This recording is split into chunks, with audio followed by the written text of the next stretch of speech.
चर्चा हाच प्रश्न सुषमा अंधारे मी तुम्हाला विचारते, तुमच्या मते मशाल गावागावात सर्व मतदारांपर्यंत पोहोचलेली आहे का आणि त्याचा परिणाम निकालावर दिसेल का?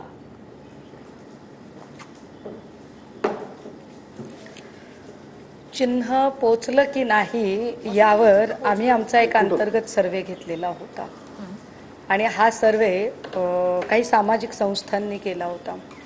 साधारण आचारसंहितेची घोषणा झाली त्याच्या 4 दिवसानंतर आम्हाला जी माहिती मिळाली त्यामध्ये आमचं चिन्ह बऱ्यापैकी पोचलं नव्हतं लोकांपर्यंत आणि मग आम्ही आचारसंहितेच्या त्या पूर्ण काळामध्ये म्हणजे निवडणुकीचा पहिला अर्ज भरायच्या साधारणतः मला वाटतं काहीतरी 15 दिवस आधीपासून एक मोठं कॅम्पेनिंग मोठ्या प्रमाणात सुरू झालं की आपलं चिन्ह प्रत्येक ठिकाणी पोहोचलं पाहिजे।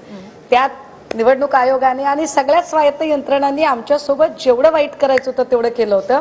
ऐन वेळेला मशालीचा जो आकार होता जो आधी दाखवला गेला होता त्याच्यापेक्षा वेगळा आकार होता। अर्थात हे सगळे काही कारण मी अजिबात सांगत नाहीये। आपण मला एक सरळ प्रश्न विचारलाय की चिन्ह पोचलं होतं का, तर चिन्ह आधी पोहोचलं नव्हतं, मात्र नंतर जी मेहनत आम्ही घेतली होती 12-15 दिवसामध्ये त्यामध्ये तुतारी असेल किंवा मशाल असेल ही नवीन चिन्ह पोहोचवण्यासाठी आम्ही आमच्या परीने प्रचंड मेहनत घेतलेली आहे।